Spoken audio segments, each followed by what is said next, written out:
My ADHD child wasn't ignoring me. He heard every word. He just couldn't do it. And for a while, I didn't understand why. And then one moment made it impossible to miss. He was 4. I'd asked him to do something, and when he didn't do it, "Why aren't you doing what I asked?" And this little tiny 4-year-old looked at me crying and said, "Because I'm a piece of poop." That's when everything about how I went about parenting changed. In this video, I'll show you the one thing I was getting wrong about my child's behavior and the shift that made everything feel less like a fight. Hi, I'm Margot. I'm a psychologist, parent coach, and an ADHD mom who's raised 3 kids, one with ADHD, and spent 25 years helping ADHD families build systems and strategies that work.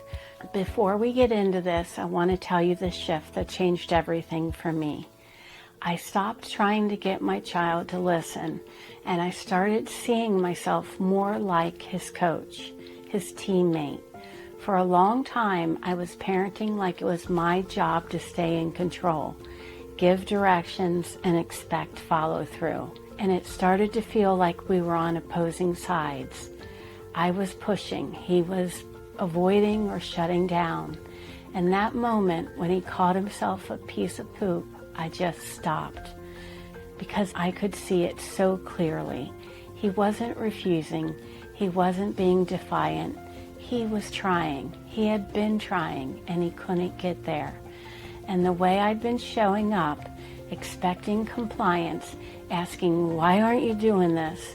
and teaching him that the gap between what I asked and what he could do meant something was wrong with him. That was the moment I started to see it differently. That was also, honestly, the moment I knew this is probably ADHD. And once I stopped parenting like it was about control and started showing up like, "Okay, we're in this together. How do I help you through this?" things started to feel really different. So here's the thing I wish I had understood so much sooner. I thought my child didn't know what to do, but what I understand now is sometimes they truly don't know yet, and sometimes they do know, but they still can't do it. And from the outside, those can look exactly the same. You ask them to get dressed and nothing happens. And it's so easy to think, "You heard me, why aren't you doing it?" But here's the shift.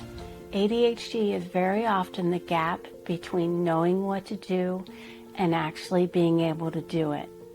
Let that sit for a second, because this one idea will change how you see almost every hard moment. Your child knows they need to put their shoes on. They know their backpack goes by the door. They know.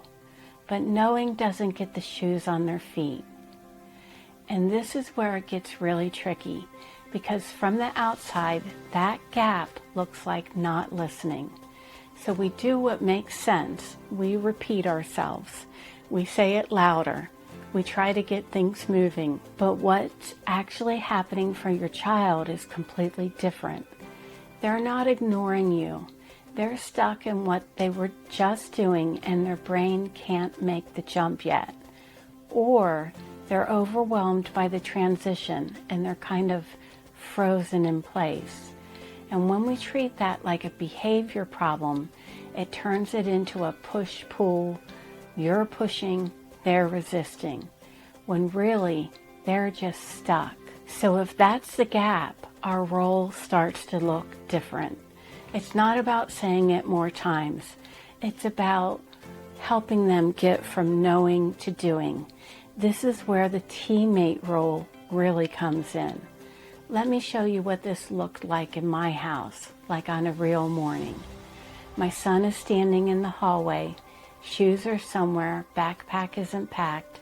He's still holding something, a toy, a book, whatever he was just doing, and he's not moving.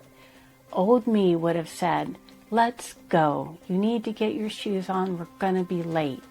New me, I sat down next to him. Okay, we got to get in the car. What do we need to do first? And sometimes he'd say shoes, and I'd say, great, where are they? And we'd find them together. And then his brain was moving, and the next thing came a little easier. Because starting is the hardest part. Once they're in it, things often get easier. But getting from 0 to 1, that's where they get stuck. And what you're doing in that moment is simple. You're holding the task in place, reducing the overwhelm, and helping them build just enough momentum to get moving. And actually, I want to tell you something about this that still gets me. My daughter, without anyone asking her to, started making packing lists for her brother. She'd sit with him and help him think through what he needed. Just a little handwritten list. And this was so sweet, but it was also exactly the right instinct. She was giving him something outside his brain to hold the steps. She was being his teammate before he or I or she probably even had the language for it. That's what this looks like. You're not taking over. You're not doing it for them. You're helping them move through the gap. And over time, with that support, they start to do more of it on their own. And when you start seeing it this way, something really important changes. You stop asking, why aren't you doing this? And you start asking, what's getting in the way and how can I help? Because you're not fighting your child, you never were.